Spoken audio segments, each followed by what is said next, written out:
नमस्ते दोस्तों, यशो इंडस्ट्रीज की बात की जाए तो आज के दिन देखेंगे तो नियर अबाउट 15% की तेजी इस स्टॉक में हमें दिख रही है। आखिर क्या वजह है इस स्टॉक के पीछे कि आज ये स्टॉक इतना भागा है?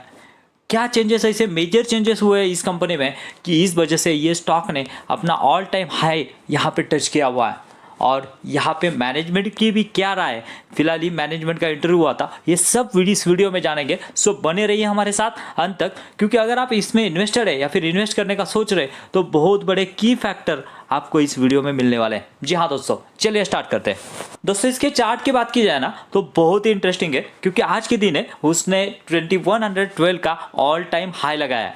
अगर पिछले 6 मंथ की बात की जाए तो यहाँ पे देखिए नियर अबाउट 14% के रिटर्न है, और पिछले एक साल की बात की जाए तो नियर अबाउट 56% के रिटर्न है। ओके, लेकिन अगर यहाँ पे अगर आए ना दोस्तों, पिछले 5 साल में 1500% के रिटर्न दिए है।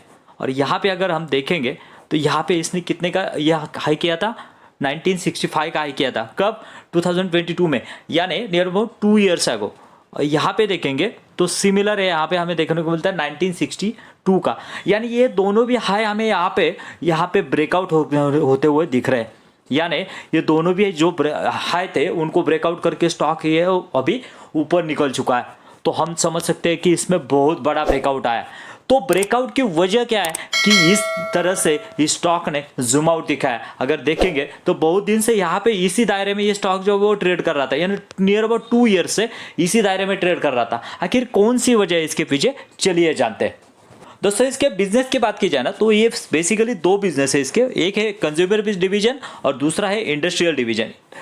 कंज्यूमर डिवीजन में देखेंगे तो बहुत सारे पर्सनल केयर के प्रोडक्ट जो है वो हमें आते हुए देख रहे हैं, जिसके लिए वो केमिकल लगता है वो, या फिर ब्यूटी केयर हो गया, सोप हो गया, एक्सेट्रा एक्सेट्रा। दूसरी बात वो इंडस्ट्रियल केमिकल में देखेंगे तो tyres, automotive components, surgical gloves, ऐसे जो है वो केमिकल जहाँ पे लगते हैं, और वो जो है केमिकल बनाने का काम और सप्लाई करने का काम ये यशो इंडस्ट्रीज करती है। ये सब मैं क्यों बता रहा हूँ, इसमें जो है ना दोस्तों उसके मार्जिन जो है कंपेरेटिवली कम रहते हैं, क्योंकि कंपेरिजन कंपटीशन ज़्यादा है।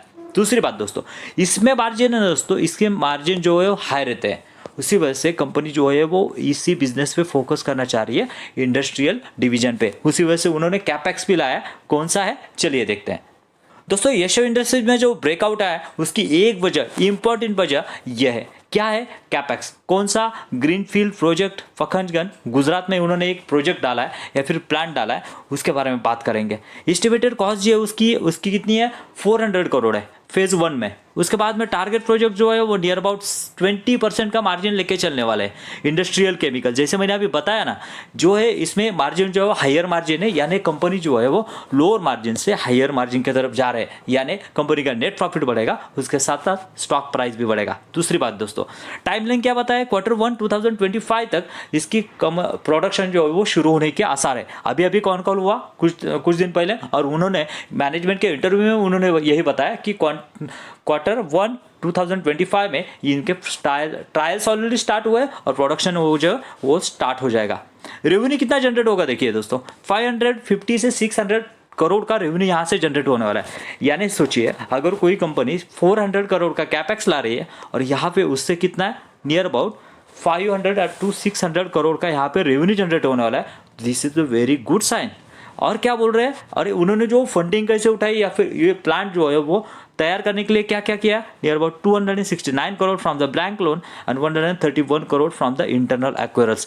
यानी इंटरनली जो रिजर्व रहते हैं उससे 131 करोड़ का यहाँ पे उन्होंने ये किया। उसकी वजह से उसके डेप्स ज़्यादा ही देखेंगे दोस्तों आपको, because of this is the one of the important factor which is increase these margins. okay, and near about उसमें भी और एक चीज़ है दोस्तों कि कंपनी के जैसे जैसे जो है वो प्रोडक्शन बढ़ेगा, कैपेसिटी उनको बढ़ाना पड़ेगा। उसके लिए भी उन्होंने ऑलरेडी जो है लैंड लेके रखी है। जस्ट ओनली 50% उन्होंने लैंड जो है वो एक्वायर किया, और बची हुई 50% और भी आने के बाद में वो कैपेक्स करने जा रहे हैं। यानी कितनी है? 42 करोड़ एकर्स की लैंड वहाँ पे उन्होंने ऑलरेडी एक्वायर करके रखी है। दोस्तों ये वो सभी की फैक्टर है जिसकी वजह से जो है यशो इंडस्ट्रीज बहुत दिन से कंसोलिडेट कर रहा था, लेकिन जैसे ही अभी ट्रायल्स शुरू होंगे उसके बाद में उसका रिजल्ट में नियर अबाउट Q2 के इसमें आ जाएगा, और उससे पहले मार्केट ने प्रिडिक्ट कर लिया ये स्टॉक जो वो जूम आउट करने वाला है।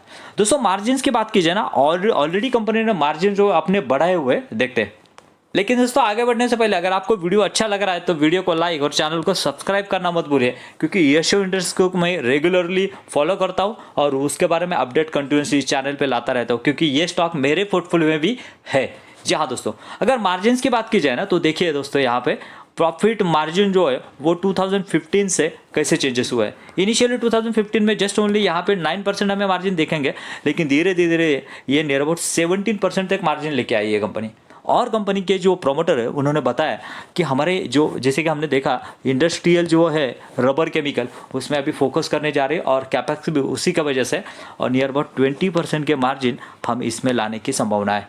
अगर 20% के मार्जिन है तो उसी तरह से कंपनी का नेट प्रॉफिट जो है वो बढ़ेगा और वो शेयर प्राइस भी है उसी तरह से जूम आउट होगा।